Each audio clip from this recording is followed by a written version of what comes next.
안녕하세요. 홍프로 스포츠입니다. 적중하신 가족방분들 모두 축하드립니다. 홍프로 가족방에서 모든 경기, 언오버 및 핸디캡, 최종 조합 공유해드리고 있습니다. 적중률 높은 홍프로 가족방은 고정 댓글에 있는 링크로 문의해 주시기 바랍니다. 12월 28일, 29일 해외 축구 6경기 분석 시작하겠습니다. 첫 번째로 엠폴리 대 제노아 경기 알아보겠습니다. 먼저 엠폴리는 최근 3-4-2-1 포메이션을 통해 안정적인 경기 운영을 추구하고 있다. 하지만 아탈란타전에서 수비 뒷공간 노출과 마무리 부족이 두드러졌다. 에스포지토와 콜롬보가 공격을 이끌고 있지만 주르코프스키와 하스의 부재는 빌드업과 중원 안정성에 영향을 주고 있다. 특히 BT의 결장은 수비 조직력에 공백을 남길 가능성이 높다. 엠폴리는 세트피스 활용 능력이 있지만 전반적인 수비력 문제로 인해 상대의 공격을 제어하기 어려울 수 있다. 이어서 제노아는 4-3-3 포메이션을 중심으로 안정적인 경기 운영과 탄탄한 중원 장악력을 보여주고 있다. 우디네세전과 밀란전 무승부를 통해 저항력을 증명했으며 프렌드럽과 바델리의 공수 전환 능력이 돋보인다. 피나몬티와 비티냐는 연계 플레이로 위협적인 공격을 전개하지만 측면 수비의 기동력 저하와 드 윈터의 부재는 공수 균형의 부담으로 작용할 가능성이 있다. 제노아는 상대적으로 조직력이 뛰어나며 엠폴리의 수비 약점을 공략할 가능성이 높다. 엠폴리는 주축 선수들의 결장과 수비 약점으로 인해 경기 운영에서 어려움을 겪을 가능성이 크다. 반면 제노아는 중원의 안정성과 공격 효율에서 상대적으로 우위를 점하고 있으며 엠폴리의 뒷공간을 노릴 가능성이 크다. 두 팀 모두 득점력이 일정하지 않다는 점도 감안해야 할 것이다. 무승부를 추천합니다. 두 번째로 파르마 대 AC 몬차 경기 알아보겠습니다. 먼저 파르마는 최근 5경기에서 1승 4패를 기록하며 부진한 흐름을 이어가고 있다. 로마전에서 수비와 중원의 조직력이 크게 흔들리며 문제점을 노출했다. 델 프라토와 발레리 등 핵심 수비수들의 결장은 수비 안정성을 심각하게 저하시킨다.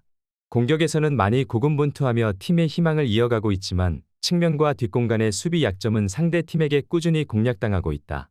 4-2-3-1 포메이션으로 측면 돌파를 시도하나 중원의 연결고리 부재로 효율적인 공격이 어려운 상황이다. 이어서 몬차는 역시 최근 1무 4패로 부진하며 공격과 수비 모두에서 불안한 모습을 보이고 있다. 유벤투스전에서는 결정력 부족과 중원에서의 창의력 결핍이 뚜렷했다. 주전 공격수 말디니와 유리치의 부재는 팀의 전방 옵션을 제한하며 역습 상황에서도 위협이 부족하다. 3-4-2-1 포메이션을 통해 수비 안정성을 추구하나 측면 윙백의 수비 복귀 속도가 느려 상대 역습에 쉽게 노출되고 있다. 본도와 비안코가 수비적인 역할에 집중하고 있으나 공격적인 기여는 미미한 상태다. 양팀 모두 결장자가 많아 경기력 저하가 뚜렷하며 최근의 부진한 흐름이 지속될 가능성이 높다. 파르마는 측면과 수비의 결여로 인해 실점 가능성이 높으며 몬차는 전방 결정력 부족으로 공세를 펼치기 어려운 상황이다. 양팀의 무승부 가능성이 높아 보인다. 무승부를 추천합니다. 영상은 잘 보고 계신가요? 핸디, 언오버 및 최종 조합 공유받아 보실 수 있는 가족방 입장 방법 알려드리겠습니다. 첫 번째로 영상 하단에 댓글을 클릭해 주세요. 두 번째로 댓글에 링크를 클릭해 주세요. 마지막으로 채팅 참여하기 후 메시지 주시고 답장 기다려 주시면 됩니다. 나가기 하시면 가족방 입장 시켜드릴 수 없습니다. 언제든 편하게 문의 주시기 바랍니다. 세 번째로 이라크 대 사우디 경기 알아보겠습니다. 먼저 이라크는 최근 걸프컵에서 승리를 기록했으나 바레인전 패배에서 수비 조직력에 허점을 노출했다. 4-4-2 포메이션을 기반으로 중원 압박과 빠른 역습을 통해 상대를 공략하려 하지만 결정력 부족이 뚜렷하다. 알리는 제공권 장악과 연계 플레이로 팀 공격의 핵심 역할을 담당하며 야신과 이크바른 창의적인 패스를 통해 공격을 지원한다. 수비진에서는 술라카의 체력 저하와 측면 커버 약점이 상대에게 기회를 허용할 가능성이 있다. 이어서 사우디는 최근 예멘전 승리와 바레인전 패배로 기복 있는 성적을 보이고 있다. 4-3-3 포메이션을 활용하며 알 도사리의 창의적인 플레이와 알 브라이칸의 득점력이 공격의 핵심이다. 하지만 센터백 알 블라이히의 속도 문제와 중원의 나세르의 패스 정확도 저하는 경기 흐름을 방해하고 있다.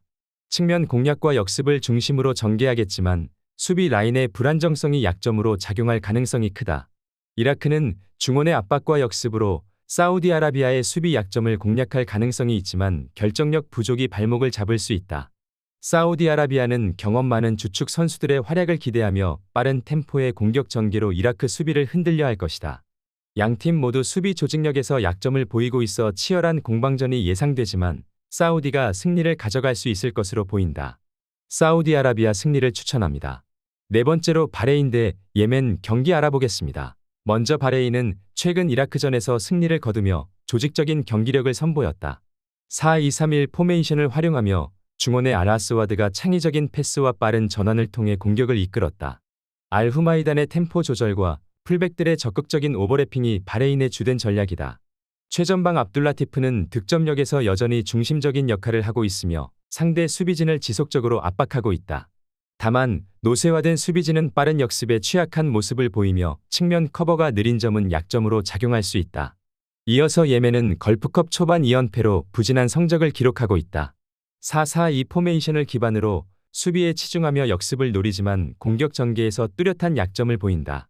알마타리는 상대의 강한 견제 속에 고립되며 결정적인 득점 기회를 만들지 못했고 중원의 알가와시는 압박 상황에서 실수가 잦아 빌드업 효율이 떨어진다.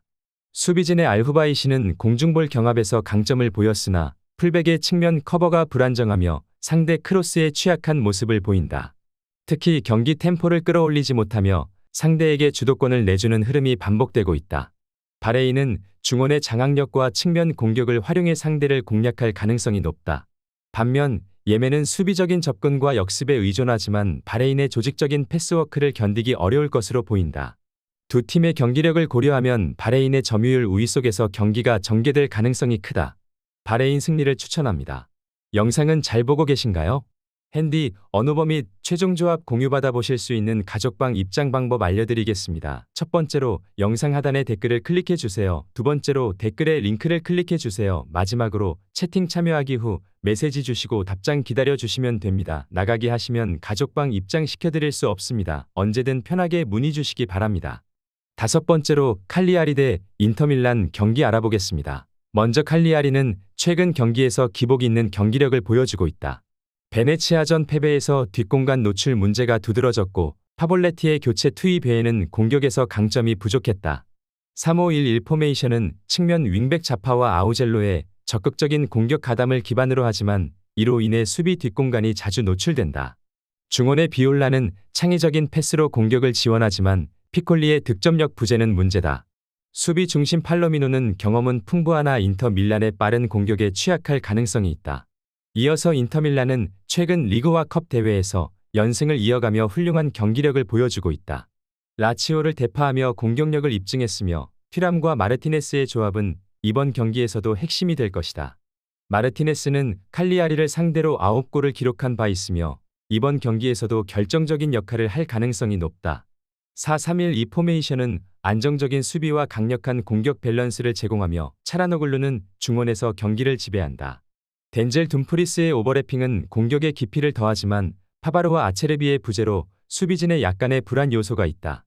인터 밀란은 전력과 최근 경기력을 고려할 때 칼리아리를 상대로 우위를 점할 가능성이 높다.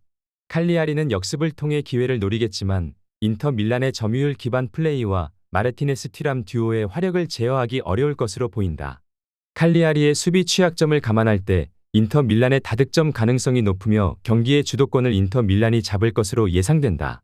인터 밀란 승리를 추천합니다. 여섯 번째로 라치오 대 아탈란타 경기 알아보겠습니다. 먼저 라치오는 최근 5경기에서 4승 1패로 상승세를 타고 있다. 나폴리전 승리에서 수비 조직력과 역습 전술의 효율성을 입증했지만 인테르 밀란에게 대패를 당한 경기는 수비 취약점을 드러냈다. 레체전 승리로 분위기를 회복했으며 카스테야노스와 자카니의 조합이 공격의 핵심이다. 이삭센과 디아가 상대 수비를 흔들 중요한 역할을 맡고 있으며 중원과 공격 간 연결은 자카니가 담당한다. 그러나 주전 미드필더 베시노의 부재는 중원 압박 능력에 영향을 줄 수 있다. 이어서 아탈란타는 리그 10연승으로 절정의 폼을 유지 중이며 엠폴리전 승리로 연승 행진을 이어가고 있다. 데케텔라르와 루크만의 공격 조합이 뛰어난 화력을 자랑하며 더 룬의 복귀는 중원의 안정성과 빌드업을 강화한다. 3백 중심의 코스누는 피지컬을 앞세워 상대 공격을 차단하며 벨라노바와 루제리는 측면 공격 가담과 수비에서 중요한 역할을 한다. 그러나 스칼비니와 스카마카의 결장은 수비와 공격에서 약간의 공백을 초래할 수 있다. 라치오는 홈에서 탄탄한 수비와 날카로운 역습으로 맞설 것으로 예상된다. 카스테야노스와 자카니의 조합은 아탈란타 수비진에 부담을 줄 가능성이 있지만 아탈란타에 대해 케텔라르와 로크만의 공격 조합이 상대적으로 더 우위를 점할 것이다. 라치오의 홈 이점과 수비력을 감안하면 접전이 될 가능성도 열려 있다. 아탈란타 승리를 추천합니다.